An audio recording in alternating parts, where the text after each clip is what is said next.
Bonjour à tous et bienvenue donc sur notre chaîne Tout est possible avec Jésus TV. Et je suis heureux encore dans cette journée de pouvoir t'annoncer un message de la part de Dieu. Écoute, installe-toi bien, prends ton temps, ouvre ton cœur, sois disposé, ne pense plus à ce qui s'est passé hier, avant-hier, tous tes problèmes. Non, pense à ce temps que tu passes maintenant à écouter la parole de Dieu. Je voudrais te parler d'un sujet qui est très important. Je voudrais te parler de la vision. La vision, parfois c'est un mot qui paraît abstrait pour certaines personnes, on n'arrive pas à comprendre, mais on dit que telle personne a une vision, ou j'ai reçu une vision, ou j'ai reçu un rêve dans mon cœur. Et pourtant, c'est une notion qui est biblique. C'est une notion qui vient de Dieu, qui est animée du Saint-Esprit, où Dieu a le désir d'animer des visions dans le cœur des frères et des sœurs pour accomplir des plans et des projets. Et je voudrais te dire que chaque personne, chaque femme, chaque homme reçoit une vision dans son cœur de la part de Dieu, que ce soit dans n'importe quel domaine. D'autres vont recevoir une vision pour bâtir une église avec une certaine forme, ou alors d'aller évangéliser avec, je ne sais pas, aller évangéliser un pays, une ethnie, d'une certaine façon. Mais chacun reçoit une vision dans son cœur de la part de Dieu, et je le crois. Maintenant, je voudrais qu'on voit ensemble comment faire quand je reçois une vision, ou que j'adhère aussi à une vision. Parce que je peux aussi adhérer à une vision de quelqu'un pour y rentrer, la conserver et la communiquer. Je répète, comment faire quand je reçois une vision, que j'adhère à une vision pour y rentrer, la conserver ou la communiquer. Et pour ça, il y a une histoire que j'ai prise qui est, je pense, qui est importante et qui est pertinente. C'est l'histoire de Joseph. Je pense que tout le monde a entendu parler de Joseph, fils de Jacob. C'était le plus jeune des fils. Et l'histoire nous dit qu'ils sont à une période où ils sont tous ensemble. Donc il y a tous ses frères qui sont là. Et Joseph est un petit peu le petit frère qui est un petit peu mal aimé, qui n'est pas compris. Il est un petit peu jalousé. Et il est aimé de son père Jacob. Et à ce moment-là, Jacob voit son fils vraiment comme quelqu'un. Il semblerait qu'il va prendre plus de temps pour Joseph que pour les autres. Et je crois que ça a créé de l'amertume, ça a créé un petit peu dans le cœur de chacun comme de la colère. Mais en plus de cela, Joseph va recevoir une vision de la part de Dieu. Joseph va recevoir une grande vision et plusieurs visions de la part de Dieu. Et à ce moment-là, ça va être tellement fort dans le cœur de Joseph qu'il va être obligé de communiquer cette vision, de dire cette vision. Et on connaît tous cette histoire. Ses frères vont finir par vendre Joseph aux Égyptiens. Et là, va arriver tout un parcours avec Joseph, où il va finir esclave, en prison. Mais il va arriver à une position et une place où Dieu a voulu qu'il soit. Et je voudrais qu'on traite ce sujet qui est très important, avec le premier point, qui est comment entrer dans la vision. Déjà, le premier point, il faut reconnaître des fois que ce n'est pas clair. Et c'est la vérité. Je pense que même Joseph ne comprend pas tout. Et parfois, on reçoit une vision, on reçoit un projet, un rêve qui est là au fond de notre cœur, et on le reçoit, mais ce n'est pas tout à fait clair. On a besoin de comprendre les détails.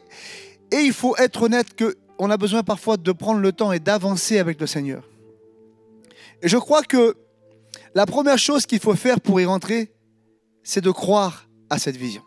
Tu dois avoir la foi et ne pas douter, chasser le doute. Avoir la conviction que ce que Dieu a déposé dans ton cœur vient véritablement de lui. Il y a tellement de doutes qui viennent autour de toi, tellement de vents contraires. Chasse-les au nom de Jésus. Et déclare que ce que tu as reçu de Dieu vient de Dieu. Il faut vraiment que ça soit assimilé dans notre cœur, que c'est lui qui a déposé, que c'est lui qui a semé. Et voyez, Joseph est tellement imprégné de cette vision, il est tellement certain que ça vient de Dieu, même s'il ne la comprend pas à 100%, Mais il est tellement certain que ça vient de Dieu que malgré la relation qu'il a avec ses frères, une relation difficile, ils sont constamment en train de le piquer, de l'attaquer, ils sont méchants avec lui. Mais c'est ça, quand tu as reçu la vision, que ça a été semé, et que tu crois que ça vient de Dieu, tu ne peux plus t'en séparer. Tu ne peux pas l'acheter, tu ne peux pas l'abandonner. Elle est toujours là. Et c'est comme ça avec Joseph. C'est tellement imprégné en lui qu'il est obligé de la partager à ses frères, malgré l'incompréhension. Il fallait le faire, aller vers ses frères, qui le méprisent déjà, et leur expliquer le rêve et la vision qu'il a eue. Le rêve qu'il est en train de dire à ses frères quand même, c'est: vous allez être à genoux devant moi un jour et vous allez vous incliner. Mais c'est tellement fort, il croit vraiment que c'est de Dieu, qu'il ne regarde pas à la crainte qui est liée à ses frères, à la crainte qui est liée aux gens qui l'entourent. Il est obligé de le dire, de le communiquer. Et c'est pour ça que je voudrais te donner cette phrase: ne regarde pas à la réalité, mais à la vérité. C'est vrai que Joseph, c'était le plus jeune. Et parfois, par rapport à la façon que tu te vois, tu te dis: mais je suis le plus jeune et il semblerait que tu es le moins capable et que tu as le moins de possibilités. Et peut-être tu te dis: mais j'ai pas la force et je ne serai pas capable d'aller jusqu'au bout. Mais je voudrais te dire que Dieu a déposé un rêve, une vision dans ton cœur, et que jamais Dieu ne déposera une vision sans la provision. Jamais. Alors ne t'inquiète pas, ne crains pas. Si Dieu a déposé la vision, automatiquement derrière il y a la provision. J'ai regardé ces quelques années des hommes de Dieu qui ont reçu des rêves et des visions dans leur cœur qui paraissaient au départ folles, fous, impossibles. Si vous prenez le pasteur Ivan Castanou, ils ont démarré dans une petite église en Île-de-France à quelques-uns. Mais il y avait une vision qui était là, il y avait un rêve qui était là. Et cet homme n'a pas regardé à qu'est-ce qui allait se passer autour, non. Il a suivi la vision qu'il y avait dans son cœur et il a avancé avec cela. Et Dieu l'a accompagné avec cela. La provision est arrivée, elle était là, présente. Et aujourd'hui, on regarde, on voit la cité royale et on se dit: mais comment c'est arrivé ça? Si on arrive aujourd'hui à la cité royale, on se dit que tout a déjà été là. Non, il y a eu un commencement. Ne jamais mépriser les petits commencements. Il y a eu un commencement. Quand tu commences avec Dieu, il n'y a pas de petits commencements. Il y a des commencements avec le Tout-Puissant. Et quand tu démarres avec lui, alors tu ne sais pas où il va t'amener. Mais tu sais une chose, c'est que ça va être grand. Tu sais une chose, c'est que ça va être bon. Et tu sais une chose, c'est que ça va être puissant. Oui, il y aura des combats. Oui, il y aura des difficultés. Oui, il y aura des problèmes. Mais avec lui, tu tomberas 1000 fois. Tu mettras un genou à terre. Il te relèvera. Il est avec toi. Il t'accompagnera tous les jours. Parce que cette vision, elle vient de lui. Alors maintenant, je voudrais arriver au deuxième point. Comment conserver la vision? Comment je fais pour conserver la vision de Dieu? Je voudrais te dire que la vision ne dépend pas des circonstances,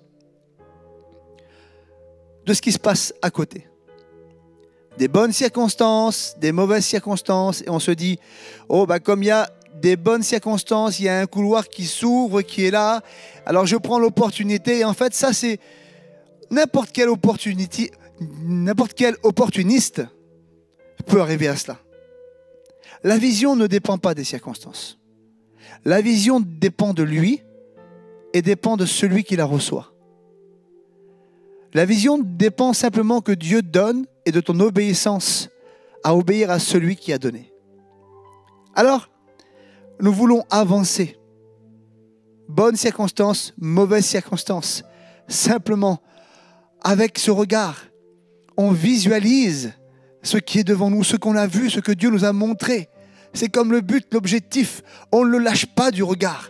Je ne rate pas la montagne qui est à gauche, la montagne qui est à droite. Celle qui veut essayer de se mettre devant moi n'est même pas là parce que j'ai la foi qui est capable de dire à cette montagne: ôte-toi de là. Elle n'est déjà même pas là. C'est comme ça que la Bible nous parle de vivre la foi avec Dieu. Genèse, chapitre 37 et verset 18. Il dit, ils le virent de loin, et avant qu'il fût près d'eux, ils complotèrent de le faire mourir. Et ils se dirent l'un à l'autre, voici le faiseur de songes qui arrive. Voici le faiseur de songes qui arrive. Je ne sais pas si ça te parle, ça. Est-ce que des fois, quand tu arrives quelque part, comme toi, tu es quelqu'un de zélé et que tu crois dans ce que tu as reçu et que tu as annoncé ton songe, tu as annoncé ton rêve, tu as annoncé cette vision et tu as tous des gens qui sont autour de toi qui disent « Ah, le voilà, le rêveur ». Et c'est des gens, ça, on les appelle les tueurs de rêves. Des gens qui veulent tuer ton rêve, des gens qui veulent tuer ta vision. Eh bien, c'est exactement ce que les frères de Joseph ont voulu faire. Ils ont voulu tuer le rêve de Joseph. Mais ils ne se sont pas rendus compte d'une chose. C'est qu'en faisant ce qu'ils ont fait, en vendant leurs frères, ils n'ont pas tué le rêve, ils l'ont mis en marche.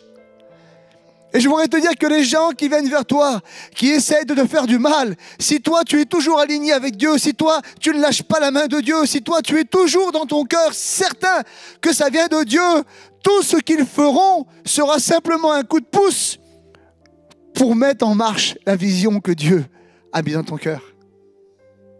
La Bible nous dit que tout concourt au bien de ceux qui aiment Dieu. La Bible nous dit que Dieu est celui qui change le mal en bien. Alors je voudrais te dire, ne crains pas mon frère, ma sœur, mais Dieu est avec toi. Le rêve de Joseph dérangeait le système religieux. Ah oui, le système religieux qui est en place. Il y a tellement des fois des systèmes qui sont en place, parfois même au sein de l'Église. C'est tellement religieux que quand quelqu'un veut arriver, bouger les lignes, aller un petit peu plus loin que l'autre n'a jamais pu aller, ou que l'autre n'a jamais eu le courage parfois d'aller, pourtant Dieu lui avait parlé. Eh bien Dieu parfois va prendre quelqu'un d'autre par faute d'obéissance d'une personne et toi tu deviens cette personne-là. Et là à ce moment-là, il y a le système religieux qui se met en place. Non, toi c'est pas toi qui changera les choses. Non, on ne bougera pas, on restera comme ça dans ce domaine-là et on veut mettre tout dans un carré. Mais je voudrais te dire que Dieu n'est pas dans un carré. La Bible nous dit que Dieu, la Bible nous dit qu'il est capable d'environner les cieux des cieux. Les cieux des cieux ne peuvent le contenir. Il environne la terre de sa présence. Dieu fait ce qu'il veut, quand il veut, avec qui il le veut. Alors, je voudrais te dire aussi que c'est très important pour ton cœur. On cite souvent ce verset, mais il faut le réaliser. Quand la Bible nous dit que tu n'as pas à lutter contre la chair et le sang, c'est très important. Parce que je voudrais te dire que quand Dieu dépose dans un cœur, il dépose grand. Écoute bien, quand Dieu dépose dans un cœur, il dépose grand. Et c'est pour ça que les gens parfois vont essayer de t'atteindre et de te faire du mal. Parce qu'ils vont voir pas ta grandeur à toi, mais ils vont voir la grandeur de Dieu en toi, ce qui se manifeste en toi. Et ça, parfois, ça dérange. Et du coup, tu vas être confronté à deux choses. À de l'impossibilité. Donc, de l'incrédulité. Tu seras face à des gens qui ne croiront pas en ton rêve. Ça, c'est toute une catégorie. Des personnes qui seront là et qui diront « Non, je n'y crois pas ». Vous savez, il y a des personnes qui sont toujours là et ils ne croient jamais en rien. À part quand eux, ils ont une idée. Quand eux, ils ont une idée, quand eux, ils pensent faire quelque chose, là, ils y croient. Mais quand il y a quelqu'un qui arrive avec un bon désir dans son cœur et qui semble que ça soit une bonne idée, et parfois, ils le reconnaissent au fond d'eux, mais non, ils n'y croiront pas. Ensuite, tu vas être confronté aussi à l'orgueil. Des gens qui n'acceptent pas ce que tu veux vivre, car eux ne le vivent pas. Alors, il y a autre chose. Soit ils voudraient le vivre, et on ne sait pas pourquoi ils ne le vivent pas, ou c'est un petit peu plus profond que ça. C'est des personnes, en fait, qui ne sont pas forcément connectées avec Dieu, qui n'ont pas forcément d'intimité avec le Seigneur. Ça veut dire que, en fait, ils ne comprennent pas encore ce que le Seigneur veut pour eux. Ils ne comprennent pas encore ce que Dieu a déposé dans leur vie. Et du coup, quand quelqu'un vient avec une idée ou une vision, ils n'y ont jamais pensé. Hein. Ils n'y ont jamais pensé. Mais tout d'un coup, ça devient ce que eux devaient faire. Eux, ils avaient déjà pensé à ça. Tout d'un coup. Mais en fait, ils n'y avaient jamais pensé. C'est parce que c'est des gens qui sont un petit peu perdus. Ils ne savent pas trop où aller. Ils n'ont pas encore connecté peut-être avec le Seigneur comme il le faudrait pour comprendre ce que Dieu veut. Et du coup, ils cherchent. Donc, ils vont venir chercher les rêves des autres et les visions des autres et essayer de se les approprier à eux. Alors, quelle réaction je dois avoir face à cette situation? Est-ce que je dois être en colère? Est-ce que je dois critiquer? Est-ce que je dois faire face? Crier justice devant les hommes? Je voudrais vous dire le moyen que Joseph a trouvé. Joseph a trouvé le moyen de garder cette relation avec l'auteur de la vision. C'est la seule solution. N'essaye pas de crier justice. N'essaye pas de te battre. N'essaye pas de faire face. N'essaye pas de combattre. Tu vas être dans l'incompréhension. Tu vas être dans la détresse. Tu vas être et tu vas abandonner. Tu vas être découragé. Non. Garde la relation avec l'auteur de la vision. Reste en relation avec lui. Ne lâche pas ça. Parce que jamais la vision de Dieu ne s'accomplira s'il n'est pas à tes côtés. Si tu n'as pas cette relation avec lui. D'une, pour avoir les instructions, le moyen d'accomplir cette vision. Et de deux, pour ton cœur, pour ta vie chrétienne. Tu as besoin de force. Tu as besoin d'être animé. Tu as besoin d'être conduit. Garde la relation avec l'auteur, quoi qu'il arrive. Ne laisse pas les perturbateurs te dérouter de cette relation. Ne laisse pas ceux qui t'accusent, qui te font mal, qui veulent te détruire, t'enlever la présence de Dieu, cette relation intime avec lui. Alors, si tu veux garder vraiment la vision, protège la relation avec Dieu. J'arrive au troisième point. Comment communiquer la vision? Donc, on a vu, en premier point, c'était comment rentrer dans la vision, comment conserver la vision, et maintenant on va voir comment communiquer la vision. Je voudrais te dire, n'oublie pas qui t'a appelé. Et ça, c'est important. Qui t'a appelé? Quand on prend l'histoire de Joseph et Potiphar, on connaît cette histoire où quand Joseph a été vendu par ses frères, il est arrivé dans la maison de Potiphar, qui est devenu quelque part le maître, parce que Joseph était esclave dans la maison de Potiphar. Joseph est toujours resté, comme je vous le dis, en relation avec Dieu, en relation. Il a gardé ses convictions. Il n'a pas lâché ses convictions. Il n'a pas abandonné Dieu. Ce n'est pas la peur qui l'a fait fuir, mais il savait qui l'avait appelé. Et quand on lit le passage dans Genèse 39 au verset 2, il va dire « L'Éternel fut avec lui et la prospérité l'accompagna. Il habitait dans la maison de son maître. » Moi j'aime ce passage où l'Éternel est avec moi, l'Éternel est avec toi. Et il dit que la prospérité l'accompagna. Et c'est ça en fait que tu dois comprendre. Dieu t'a appelé, ce n'est pas un homme qui t'a appelé. Ce n'est pas une église qui t'a appelé. Ce n'est pas une poignée de personnes qui ont décidé de te façonner et de faire de toi ce qu'ils voulaient qui t'a appelé. Non, c'est Dieu lui-même. Dieu lui-même t'a appelé. Et du coup, si Dieu t'a appelé, alors la prospérité de Dieu t'accompagne. Elle est avec toi.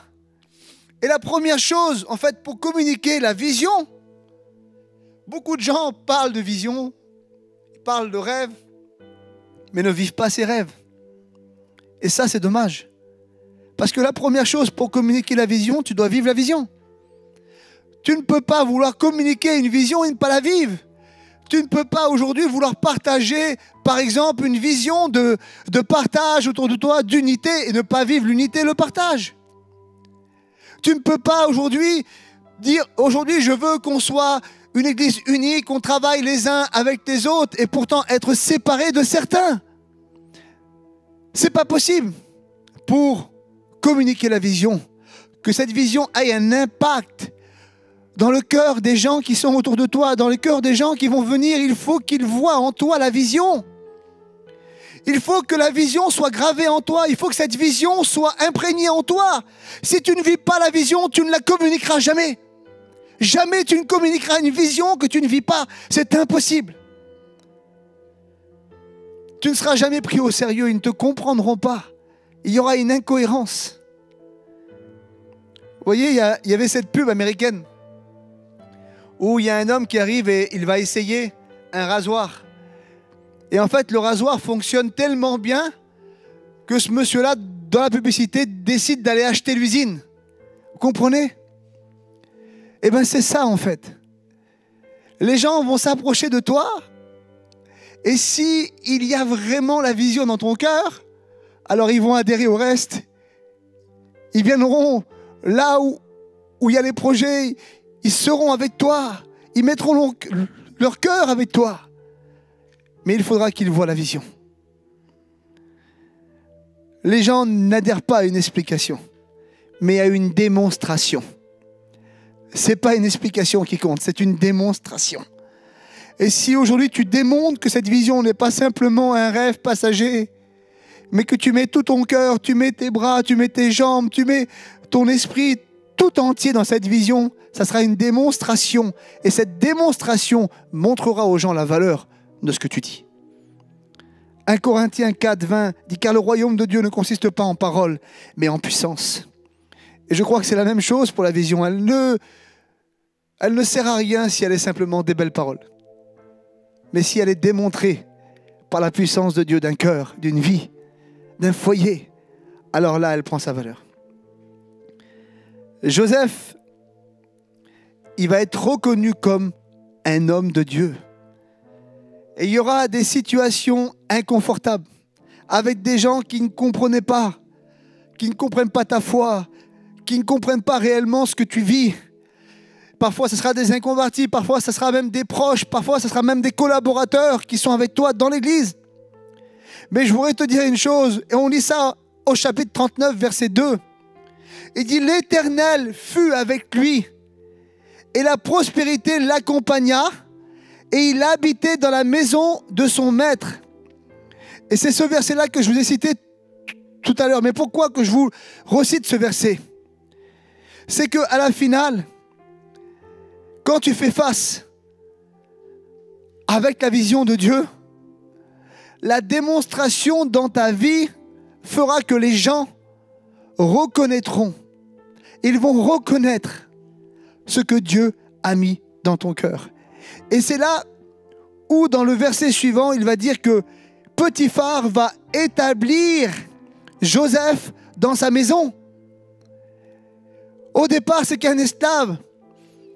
Mais un esclave avec une vision. Au départ, il ne paraît pas grand-chose.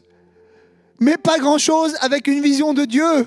Potiphar dit, je t'établis maintenant sur ma maison. Eh bien, je veux te garantir que les gens qui ne croyaient pas en toi, les gens qui t'ont fait du mal, les gens qui t'ont blessé, un jour ou l'autre, à un moment donné, qu'ils le disent de leur voix ou dans leur cœur, ils reconnaîtront qu'il y avait quelque chose de Dieu en toi. C'est pas toi qui auras fait justice, c'est Dieu qui va attester dans leur cœur à un moment donné que ça venait de Dieu. Que ça venait de Dieu. Alors, quel accomplissement quand on réalise le parcours de Joseph. La Bible nous dit que tout ce qu'il faisait prospérait. Tout ce qu'il faisait grandissait. Pourtant, il se retrouve dans la maison de Potiphar, accusé. Accusé à tort. Accusé à tort de quelque chose qui, à l'époque, était très grave. Je voudrais te dire qu'il y a eu des accusations sur ta vie. Et là, je laisse parler mon cœur. Il y a eu des accusations sur ta vie. Des mensonges qui ont été dits pour te faire tomber, pour te faire mal. Et tu étais même à une position qui était bonne, qui était confortable, comme Joseph. Il avait tout dans la maison de Potiphar. Et tout d'un coup, tout s'est écroulé. Et peut-être tu te dis, c'est fini, c'est terminé. J'y arriverai plus maintenant. On m'a sali, on m'a fait du mal. Je voudrais te dire que le Dieu de justice est avec toi. Et que l'endroit où tu vas, même s'il te paraît pire aujourd'hui, je te garantis que la sortie sera meilleure. Quand on regarde où Joseph a été emmené, il a fini en prison, même dans cette prison-là. Il part de la maison de Potiphar, il finit dans une prison. Dieu l'élève, il finit le chef de la prison. Et bien plus loin, où il va finir devant le Pharaon en Égypte, où Pharaon va lui-même mettre Joseph au point, au rang, le plus haut en dessous de lui, en Égypte. Et quand je vois tout ce qui s'est passé, l'accomplissement et le résultat, Joseph a été élevé par Dieu. Et écoutez bien, la vision va s'accomplir. La vision qu'il a reçue va s'accomplir. Parce que quand il est mis par Pharaon en Égypte, à un rang absolu, il y a une raison. C'était accomplir la vision. Accomplir la vision. Et c'est l'attitude qui compte. Vous savez, on peut bien commencer, mais parfois, avec une situation, tout peut s'écrouler. La famine a commencé en Égypte. Les frères de Joseph ont faim. Ils n'ont plus rien. Donc, ils vont partir en Égypte pour demander de la nourriture. Et ce qui va être terrible, c'est que, en fait, ils vont se retrouver en face de la personne qu'ils ont abandonnée, en face de la personne qu'ils ont vendue. Et ça va t'arriver un jour. Comment tu vas réagir? Les personnes qui t'ont abandonné, les personnes qui sont parties de toi, les personnes qui n'ont pas cru en toi, vont se retrouver en face de toi un jour. Comment tu vas réagir? Je vais te dire comment Joseph a réagi. Joseph a pardonné. Joseph a libéré le pardon pour ses frères. Et quand je réalise, je me suis dit, Seigneur, pourquoi tout ça? Pourquoi toute cette situation? C'était simplement pour nourrir ses frères. Nourrir ses frères. Joseph était arrivé à une position incroyable pour subvenir aux besoins de son père, de ses frères, de sa famille. Je voudrais vous dire, mes frères et sœurs, n'oublions pas une chose. Oui, nous avons une vision. Oui, Dieu a mis un rêve. Mais ne croyons pas que cette vision et ces rêves sont là pour que nous soyons accomplis nous-mêmes. Pour arriver à une carrière, arriver à faire des choses, à dire j'ai réussi en Dieu dans une position extraordinaire, incroyable. Non. N'oublions pas que tout ce que nous faisons pour Dieu, l'intérêt que Dieu a pour nous, c'est pour les autres. C'est répondre à un besoin. Et n'oublions pas que la barrière, la ligne, elle est tellement fine. Tout ce que tu entreprends aujourd'hui a pour finalité de répondre à un besoin d'un cœur, d'une famille, d'une vie, d'une église, de personnes qui ont besoin. Alors je voudrais te dire aujourd'hui, tu as les clés aujourd'hui pour avancer avec la vision que Dieu a mise dans ton cœur. Et je voudrais simplement prier pour toi. Prier pour que aujourd'hui tu avances, pour que tu ne lâches pas, pour que les hommes ne te fassent pas abandonner, lâcher, mais pour que tu avances avec celui qui t'a appelé, celui qui t'a communiqué cette vision et celui qui te donne la provision. Seigneur, je te remercie, je te loue, je te rends grâce parce que tu es celui qui a semé dans nos cœurs et dans nos vies. Et je te prie, Seigneur, maintenant, oh, tu es celui qui n'abandonne pas, mais tu es celui qui prend la main de chacun.